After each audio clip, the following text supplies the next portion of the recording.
Well, we've potted everyone else in the competition. Time to pot ourselves. As we roll the opener now, it is time for What Caught My Eye. Can't wait for Damon's coach. Oh, hang on. Gotta shake it off with the man shake.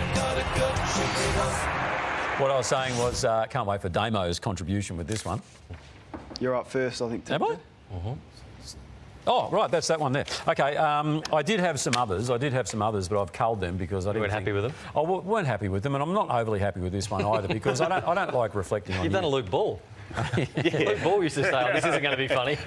We're on. Yeah. So, look, you've obviously made a post-career out of potting James Clement, you know, because you owned him, right? And at every opportunity you laid the boots into him. Yeah. Right? You've also sort of gone the sympathy card about your broken leg. Oh, I had a broken leg once, right, playing football. OK, well, it seems that the man that sort of contributed to that broken leg, Marcus Whelan, has also been reflecting... I beg your pardon? Matthew. Has also been reflecting on his big break. One of the more famous incidents is the Nathan Brown incident. I'm sure you've been asked millions of times. Take us back to the moment. Did you hear it? Yes. Oh. As I was laying, I guess, on his leg, it was sort of at right angles underneath me. So That can't be good. He went straight into shock and he just made a few grunts, to be honest. Like, Yeah. Did you struggle post that? Nah, not me. No. He's all right, No, it was like,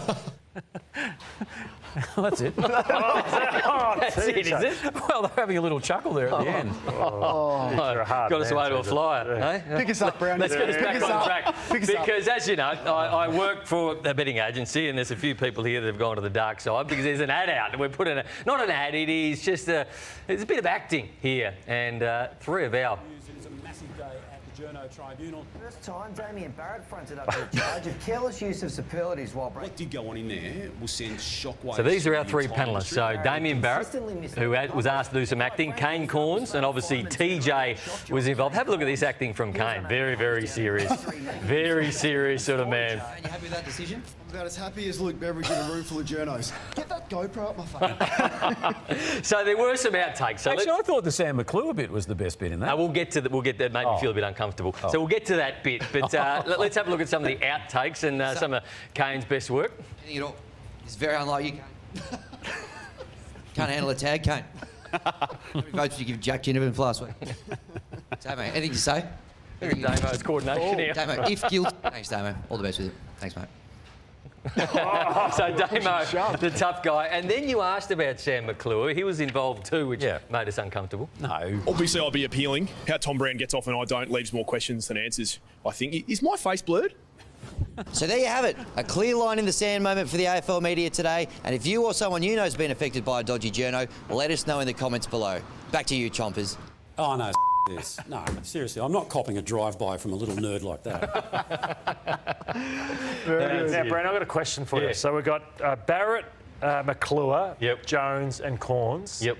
You handled a lot of the fees for this. Right. Is there anyone who demanded more or was a bit cheaper than the other? I'm not across who hands out the payments, but I do know that there was like... If we were putting in the top billing, if you were going, OK, who do we need to get first and look at the most, it was our man, the host, over here. So he took the top billing over here, our man. And he does have a manager, so he kept all of it. Yeah, OK, idiot. I've told my boss that was a Sunday Footy Show thing, right? So how come Caroline Wilson wasn't involved in that? Hey, while we're on this, now, Nathan, you have a spot on SEN Morning Radio, and every Saturday morning you've got one job, and that's to give your best tip for that Saturday racing. Here was you last Saturday morning. Bet with mates day today. What do you reckon, Nash? Well, man, Julian Valance likes Bermudez in race 7 today at Caulfield. So plenty on. We'll talk about a fair bit more later in the program. When you were on before 10, there was a bit of an issue because you tipped a horse at the wrong track and it scratched. Bermudez. Okay. So we don't really want that sort of tip. It wasn't your best morning, Nathan. Come on, Browny. So Daniel Andrews apparently didn't know who Beck Judd was, which I find staggering. Let's have a listen. Well, I'm not interested in having an argument with Ms. Judd. Oh. Disrespectful, disgraceful from the Premier, which brings us to the volcano in what caught my eye. Oh, OK, right, I like it. So I'm volcanoing Dan Andrews for not watching the Sunday Football Show, because if he did, he clearly would know who Beck Judd is. Nice and sunny for the weekend. You should come round for a barbie. No, thanks. Okay. He doesn't watch TJ. He doesn't watch the Sunday Footy Show, the Premier. What is going on? I don't care what he watches. Yeah, it's a poor week from Dan, I thought, Damo. Is it? Yeah, TJ. Save it, Damo, save it. Well, I'll try to. Things come to me. Documents get sent to me. Information gets passed on. And I want to raise this today in the context of this document that has been sent my way by someone I'm very appreciative of during the course of the week. So it relates to a cosmetic appearance of someone amongst our group. Now, this has been received by me with these names redacted. So it doesn't say who it's from or who it's to, but it's a confirmation of an appointment with a doctor on a particular date, and the doctor is looking forward to performing this life-changing procedure that will boost the confidence a person in the public eye, such as yourself, needs.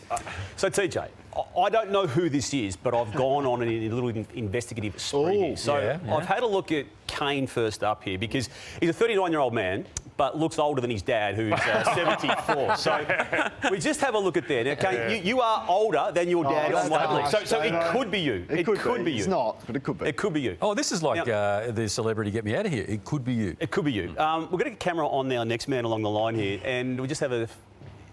He's pretty perfect, I think, TJ. So I'm going to rule Lordo out. Thanks, he looks like Tom Cruise still. Yep.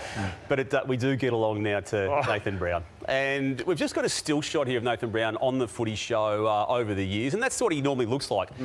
My sources tell me that those little teeth, and you often refer to Daniel Duran-Ciacura's little teeth, those little teeth of yours may be the focus of this medical procedure that is in the offing, Brownie. Can you confirm or deny, Can't confirm anything like that, Damo. That's clearly a fake, that letter you put up there. No, it wasn't a fake. Is it a fake? It's not a fake. Sure? Yes. I'm not Are you sure getting your it's not a teeth fake. done, are you? Hey? Are you getting your teeth done? What advice I've got a would you give dentist him? appointment next week. I wouldn't say it's a... So you've had Botox and now your teeth... No, I have not had Botox. You go to the dentist, you get your teeth cleaned. Where does it stop with you? You've got pills for your hair, you've got Botox for your forehead, now you're getting your baby teeth removed. That's all incorrect. I don't take the pills anymore. Obviously. OK, no, I do have a dentist appointment next week, Damo, but I won't be getting any work done. No, I think you are. Good work, Damo. Good work, Damo. All right, that wraps it up for this edition of What Caught My Eye. We're going to take a break. How do you reckon it went, by the way? There's a bit of tension at this desk anyway. OK, we'll take a break. You are watching the Sunday Footy Show. Eddie Maguire's texting. Ooh. Conflict, he says. Conflict over the sports bet ad, I think.